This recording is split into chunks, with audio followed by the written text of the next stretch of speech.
Pika e radhës është sjellja e mirë me njerëzit. Sa ka vlerë te Allahu, domethënë sjellja e mirë.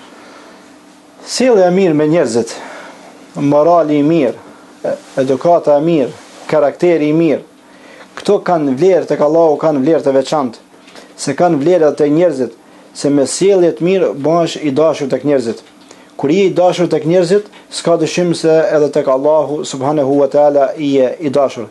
Ka thonë Rasulullah sallallahu alaihi wasallam: Inna min khiyarikum ahasinukum akhlaqa, më i miri për juve është ai i cili ka moral të mirë, ai i cili ka sjellje të mirë, sillet me njerëzit mirë, sillet me butësi, sillet me mençuri, sillet me maturi, sillet ka sjellje jashtëzakonisht të mirë. Për këtë Allahu subhanahu wa taala i ka thënë Rasulullah sallallahu alaihi wasallam: "Walau kunta faddan ghalidha al-qalbi lanfaddu min hawlik." Ti o Muhammed, të kishe qenë i vrazhgët, të kishe qenë i egër, të kishe qenë i sert, njerëzit nuk do të vishin pas teje, por njerëzit do të largonin prej teje.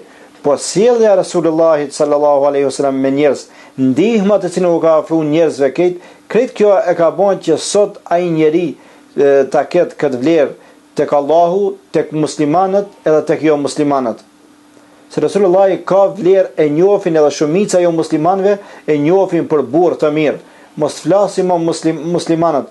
Kush e ka prunë deri në këtë situatë, deri në këtë drejtë, e ka prunë që sjellja e mirë të cilën ai e ka bën me njerëz, edhe shpesh herë ka thënë: "Inna min khiyarikum ahasinukum akhlaqa", më i miri prej juve është ai i cili ka moral të mirë, ka sjellje të mirë. Pastaj në hadithin tjetër thotë: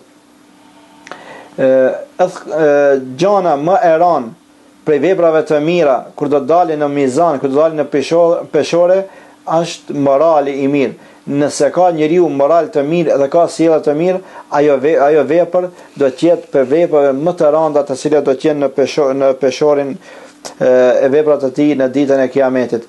Njëri nga sahabët e ka pas emrin Eshej bin Qais. Këtij Rasulullah sallallahu alaihi wasallam i ka thënë: "Inna fika khislatayn yuhibbuhumullah." Ka thënë ti i ke di veti, i ke di cilësi të cilat i don Allahu, të cilat janë fa el hilmu wal anatu, kie mençuri edhe kie butësi, kie sjellje. Këto dy punë i don Allahu. Kur ti doja Allahu këto dy punë, padyshim edhe njerëzit e dojnë atë punë.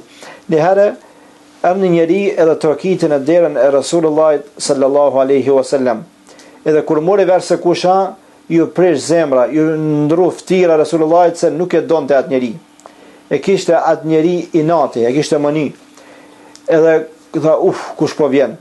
Edhe pasi ja hapi derën, e priti i buzëqeshëm.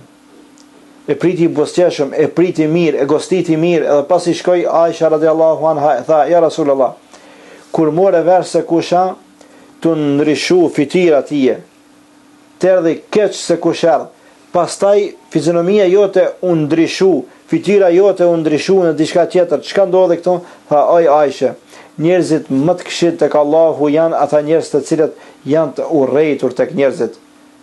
Si ti je i urrejtur tek njerëzit, ti shoqërosh njerëzit me fytyrë të vrashgët, atëherë njerëzit të urrejnë ti. Kur të urrejnë njerëzit, të urrejnë edhe Allahu subhanahu wa taala.